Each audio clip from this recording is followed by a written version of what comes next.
All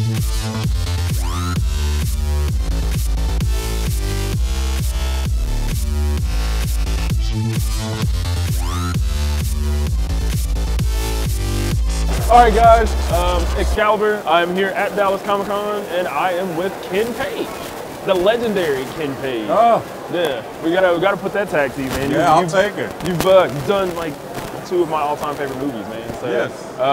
With people that aren't familiar with your body of work, why don't you spell it out for them? Oh my goodness. Yeah. I hate doing that. I hate doing that. Let's just say if you've seen me, you've seen me. If you haven't, do.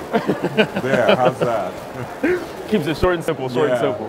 The one that most people are probably going to obviously know you for is going to be Nightmare Before Christmas. Yes. You played Oogie Boogie.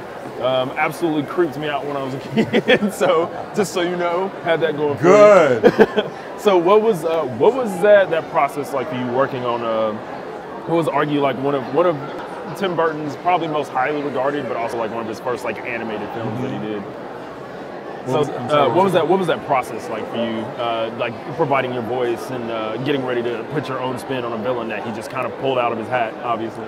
Well, I think that's the great achievement of it, is when you get to create something, you're not necessarily recreating something. So when they said, what's your idea of the voice, I said somewhere between the voice of the demon in The Exorcist and the voice of the Cowardly Lion in The Wizard of Oz. Oh, okay. So I tried to vacillate between the two and create something in the middle, which seemed to be what they wanted. Right.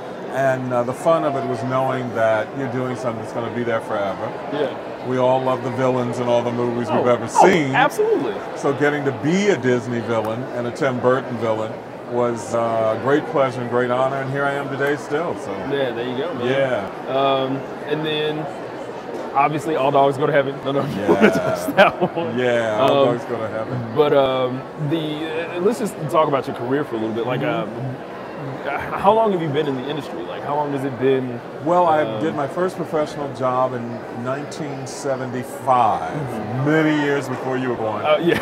A lot of my work's been in the theater. I was in the original cast on Broadway of Amos Behaven and Cats. Oh, and, excellent. The Wizard of Oz off Broadway, The Wiz on Broadway. So my sister's a huge Wiz fan. So is she? Yeah. Well, you tell her you said hello to the lion in The Wiz. Oh, the Cowardly Lion in The Wizard of Oz, the lion in The Wiz. There we go. Yeah. There we go. She'll probably Dream flip Girls. it like, I was also in Dream Girls. So I've been very fortunate. I've been in the business a long time, but I'm fortunate to keep working and to be able to work. As age progresses, there are roles for me at so far each period of my life. Yeah, so which is great. You said you did theater. Did you go back to doing theater, like after you did some of your voice work? Or you still No, doing I voice started work out now? in the theater. And that's what led me to the other world. Okay, excellent. So recently, like, what have you been working on recently? What have I been working on recently? Well, you know, I've started writing and directing more. I do things in New York. They're not things that you might know about as far as national. TV, film, you know, all the things I've been doing, I continue to do. Right. But I've really turned a lot of my attention now to writing and directing. So I've been doing projects and working on things that way and trying to get them up, and it takes a year. Whereas with an acting role, you get it and you do it. Right. With a writing or directing role, it takes 6, 7, 8 months ahead to make things happen. So luckily, knock wood, I keep working. Yeah, absolutely. So let's talk about The Wiz, and I'm doing this almost exclusively for both me and my sister, because we sit down and was like, we're gonna watch The Wiz. All right, let's do it. Yes. How was that creating such an iconic spin on something that was already iconic? Yeah. And working with like because you said the film as well too. No, so, I did not do the film. Or doing the theater portion. I went into the show on Broadway, and a wonderful man named Ted Ross, who's since passed away, played the role originally on Broadway and did the film. And I did the show after he did it. But at any rate, it was amazing going into something as big and as big of a phenomenon as The Wiz was. I was lucky, you know, to get to do Cats some years later after that, the original cast. Right. So that idea of doing things that become sort of, I don't know what you call it, bigger than life, really, as far as the industry.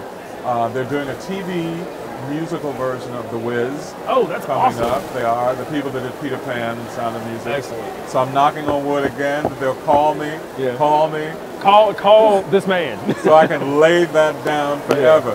That would be lovely. And I know they were, it was kind of in the rumor mill for a bit that they were going to try to do another movie adaptation of The Wiz.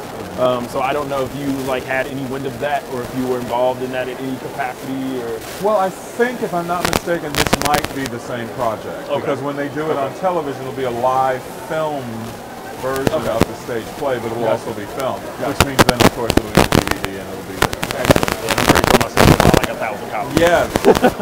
But excellent. Is there anything else you want to kind of promote besides like just goodwill and love? And I think we have to wrap it up. We've got a lot of people here.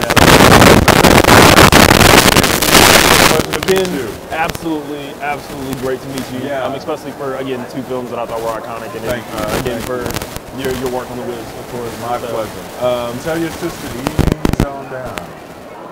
Ease on down the road, baby. Excalibur, Ken Taylor.